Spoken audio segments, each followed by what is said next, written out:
pink and up. cheese and a green and gold. Isn't it supposed I to be? didn't say anything. That's code for something. What are you trying to say? Read it out to him again.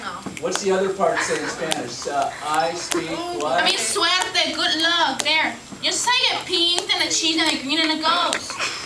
You say it! Say what? Say it! You say it. Read this. Pinche gringos. Shush! Listen to that sound of that shrieking voice. It's read the pink cheese.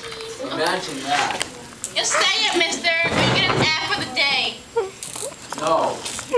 Pink, Read it out to him again. green, ghost. That's it. See, it's nothing bad. I don't, what does it mean though? What is that Okay. in English? It's not what it You're having fun with that?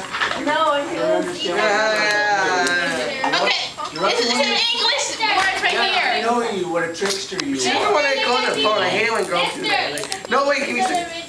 Oh, shit. I don't like astrology. Never helped me. Oh my god, Vanessa, I have the remote. I don't. I don't know. I used to, but it didn't help. Do you give up, Anna? You can never disbelieve in it. Do you give up? Superstition. Give it for what? Nothing. Pink, cheese, green, gold. That's her. Exactly, see? I don't. It makes you You just spoke like Spanish, people you Amy. might like. I'm so You talented. know what I said? Yeah. And it also makes you like people more than you really might like them. Because you automatically assume you like them. First,